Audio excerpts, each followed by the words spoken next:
Good morning my dear students.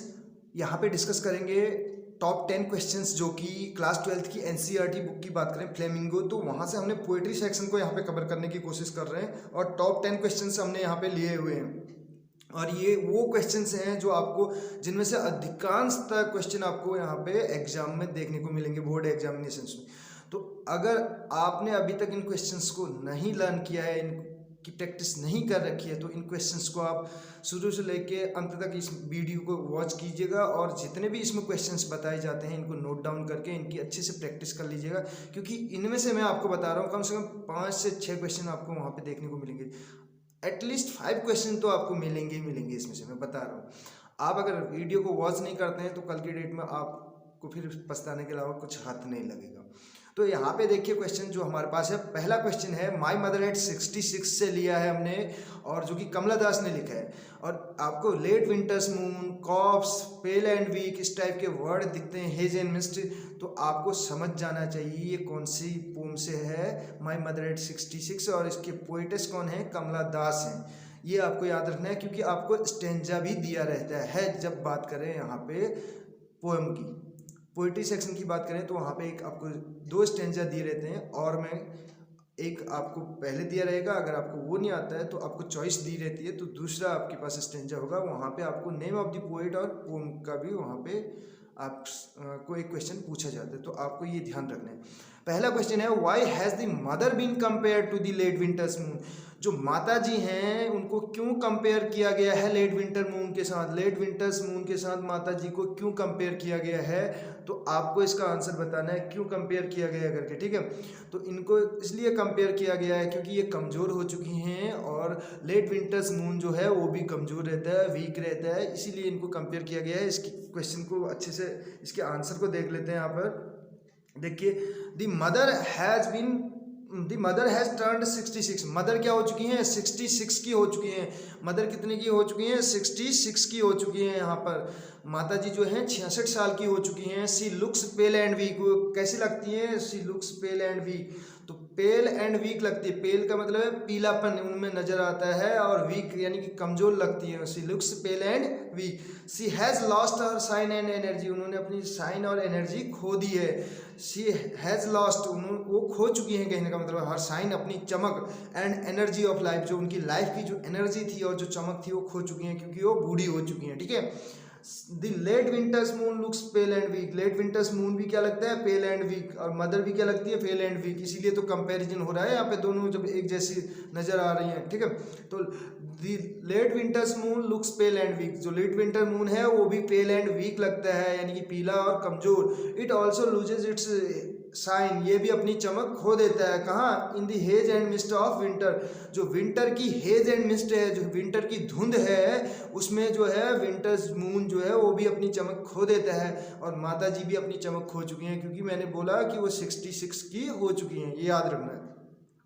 अगला point देखिए, यहाँ पे इतना बोला है, it also loses its shine in the haze and mist of winter, ये भी अपनी चमक को खो देती हैं, किसमें, जो विंटर की हेज और मिस्ट होती है, जो धुंध होती है, उसमें खो देती है माता जी, सॉरी लेट विंटर्स मून अपनी चमक को खो देता है, इसलिए इनकी तुलना माता जी से की गई है। Hence the mother has been compare to the late winter's moon, इसीलिए माता जी को कंपेयर किया गया है किसके साथ, लेट विंटर्स मून के साथ इनको कंपेयर किया गया है। ये क्वेश्चन मुझे नहीं लगता अब आपको किसी प्रकार का इसमें डाउट होगा। अगर आपको दिक्कत आती है तो आप इस वीडियो को दोबारा फिर से वॉच कर सकते हैं।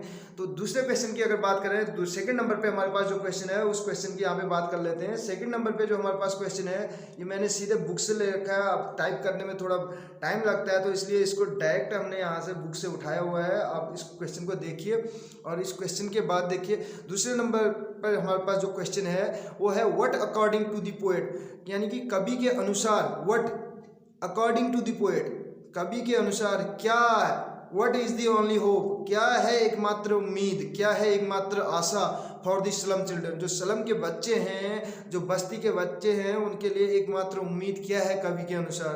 तो आंसर है इसका, आप देख सकते हैं, the only hope for the slum children, the only hope for the slum children, जो स्लम चिल्ड्रन के लिए एकमात्र उम्मीद है, इज टू गेट रिड, वो क्या है, छुटकारा पाना, of the slum life, slum की लाइफ से छुटकारा पाना, and lead a free and natural life, और आगे बढ़ना होना, अग्रसर होना एक स्वतंत्र और स्वाभाविक जीवन के लिए, स्वतंत्र और स्वाभाविक जीवन के लिए आगे बढ़ना, क्योंकि उस लाइफ में क्या है, कहीं ना कहीं एक बाउंडेशन टाइप की है, वो एजुकेशन भी नहीं ले सकते अच्छी, और अच्छे से रहन सहन भी उनका नहीं चल सकता, क्योंकि स्लम में है। एक स्लम का मतलब आप जान रहे हैं कि गरीब बच्चे हैं जिनके पास अपना न तो रहने के लिए अच्छी सी जगह होती है, और ना पहनने के लिए अच्छे कपड़े, और ना खाने की पूरी व्यवस्था हो पाती है, ना खाने भरपेट खाना उनको मिल पाता है। तो उस लाइफ से उनको छुटकारा पाना है, और क्या करना है, एक स्वतंत्र और नेचुरल लाइफ उनको जीनी है। ये किसके अकॉर्डिंग, यही है कवि के अनुसार जो स्लम के बच्चे हैं उनकी एकमात्र उम्मीद। नेक्स्ट क्वेश्चन की बात कर ले। यहाँ पे हर चैप्टर, हर पोम से हमने यहाँ पे क्वेश्चन ले रखे हैं, तो आपको कहीं से कहीं तक कोई घबराने वाली बात नहीं है। आप इन क्वेश्चंस को अच्छे से तैयार कर लीजिए, इनके नोट्स बना लीजिए। अगला क्वेश्चन है, what does the poet want all of us to do in the poem keeping quite.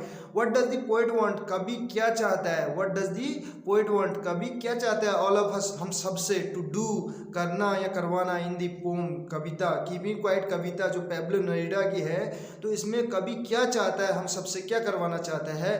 तो poet wants us to keep silent, कभी चाहता है कि हम साइलेंट हो जाएं, कभी चाहता है कि हम शांत हो जाएं, एंड सस्पेंड ऑल एक्टिविटीज, और क्या कर दें, सारी एक्टिविटीज को क्या कर दें, सस्पेंड कर दें, सस्पेंड ऑल एक्टिविटीज। तो यहाँ पे कभी चाहता है कि हम सारी एक्टिविटीज को क्या कर दें, सस्पेंड कर दें, और इसके साथ फॉर अ वाइल, कुछ समय के लिए अपनी सारी एक्टिविटीज को क्या कर दें, सस्पेंड कर दें, कुछ समय के लिए निलंबित कर दें, स्थगित कर दें, सो दैट, ताकि, जिससे कि, कहने का मतलब है वी में, हम कर सकें इंट्रोस्पेक्ट, आत्मदर्शन कर सकें, खुद को जान सकें, एंड अंडरस्टैंड आवरसेल्फ, और अपने आप को समझ सकें। यानी कि कवि चाहता है कि हम साइलेंट हो जाएं, कीप साइलेंट हो जाएं। The poet wants us to keep silent and suspend all activities for a while so that we may introspect and understand ourself, जिससे कि हम अपने आप को समझ सकें, आत्मदर्शन कर सकें, अपने आप को जान सकें। दर्शन करना, अपने खुद के दर्शन कर सकें, अपने आप को जान पाएं, कहने का मतलब है। नेक्स्ट क्वेश्चन यहाँ पे देखिए, ये आपका थिंग ऑफ ब्यूटी से है, और थिंग ऑफ ब्यूटी किसने लिखा है, आपको पता है, a thing of beauty is a joy for ever, John Keats ने लिखा है, जो कि इंडिमियन करके एक पोम है, उसकी यहाँ पे ये जो है उसी का एक अंश है, ठीक है। बात करें तो what makes human being love life, what makes, कौन सी चीज़ है जो ह्यूमन बीइंग की love life, in spite of, human being की जो लाइफ है उसको लव लाइफ में कन्वर्ट कर देता है, in spite of troubles and suffering, बहुत सारी प्रॉब्लम्स के बावजूद, बहुत सारे दुखों के बावजूद, बहुत सारे दुख और दर्द के बावजूद जो है, कौन सी ऐसी चीज़ है जो ह्यूमन लाइफ को क्या बना देती है, एक लव लाइफ बना देती है। तो नो डाउट कह रहे हैं, कोई संदेह नहीं है, life on earth is this saga of suffering and pain. Life on earth, जो अर्थ पे जो लाइफ है, जो जीवन है, वो क्या है, भरपूर है, यानी कि क्या है, एक सागा है ऑफ सफरिंग एंड पेन, दुख और दर्द का क्या है, एक सागर है, कहने का मतलब है। सागा से मतलब है एक पूरा सागर टाइप का है, भंडार टाइप का है, किसका, जो लाइफ है अर्थ पे, अगर जिंदगी की बात करें यहाँ पृथ्वी पर, वो किससे भरी हुई है, परिपूर्ण है, किससे, दुख और कष्ट से, कष्ट और दर्द वगैरह जो है उनसे परिपूर्ण है, भरपूर है, कहने का मतलब यहाँ पे।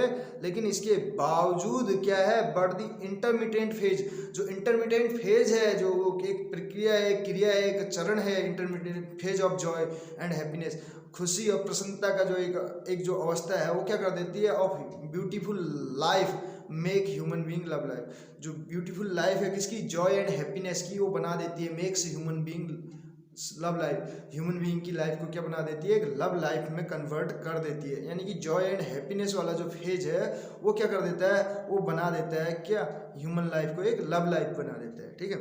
नेक्स्ट क्वेश्चन देखिए यहाँ पे, अगला क्वेश्चन हमारे पास है, इस क्वेश्चन को आप देख सकते हैं, वेयर डज, इस क्वेश्चन को आप गौर कीजिएगा।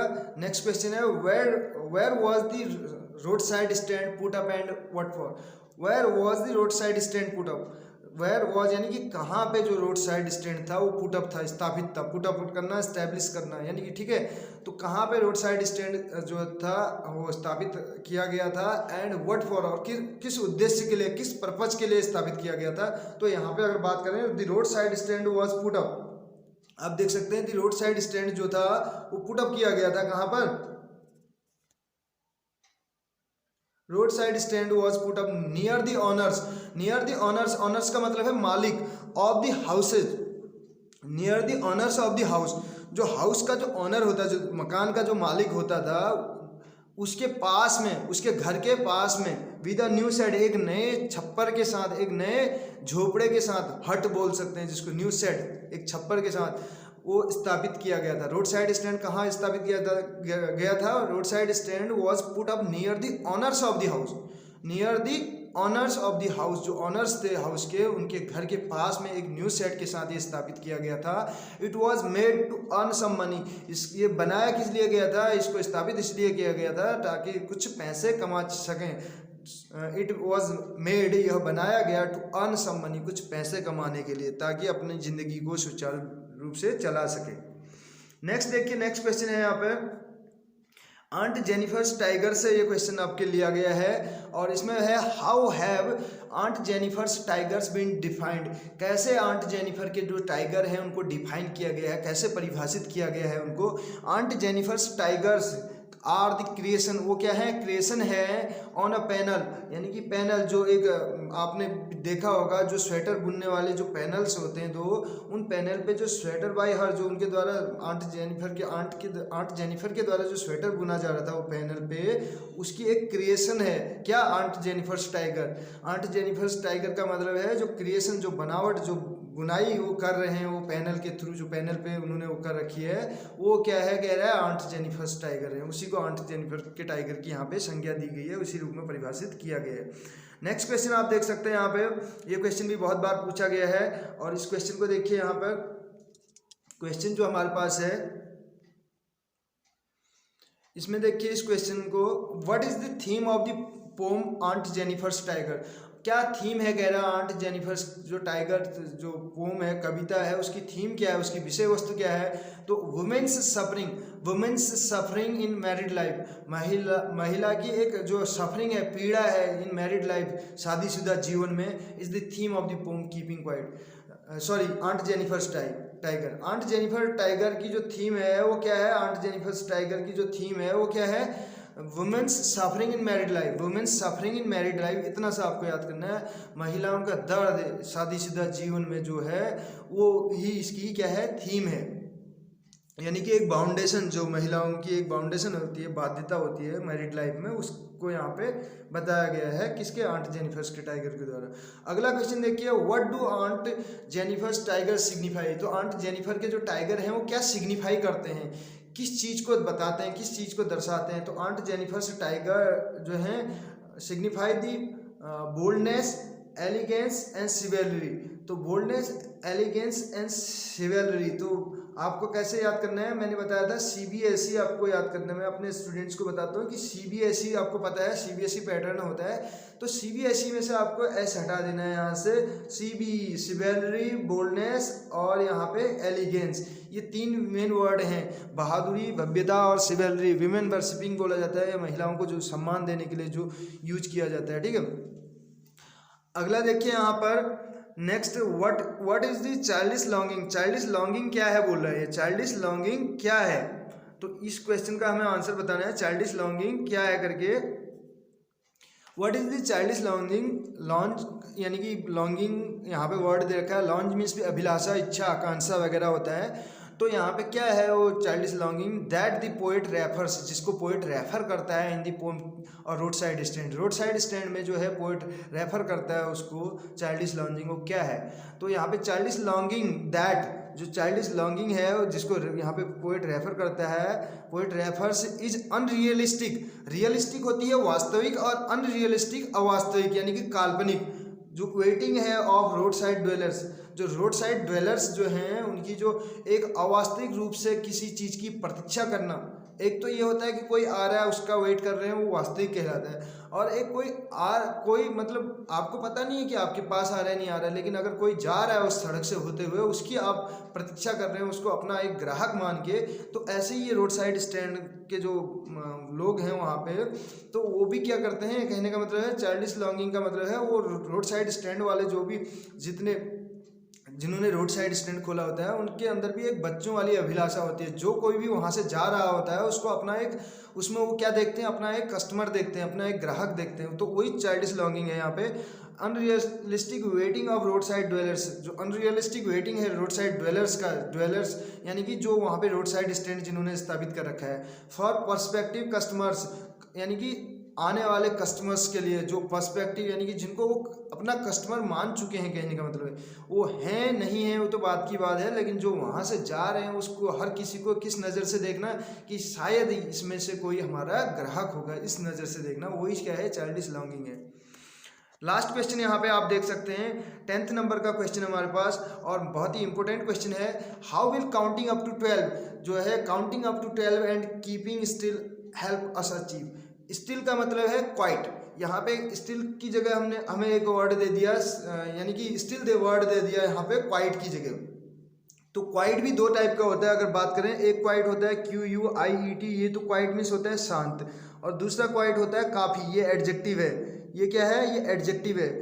इट इज़ क्वाइट इम्पॉसिबल बोलते हैं ना, इट इज़ क्वाइट इम्पॉसिबल, काफ़ी कहने का मतलब है काफ़ी, इसकी मीनिंग होती है काफ़ी, और ये क्वाइट है शांत। तो यहाँ पे बात करें क्वाइट के लिए, हमें जो शांत वाला क्वाइट है उसकी जगह यहाँ स्टिल सिनोनिम दे रखा है, पर्यायवाची।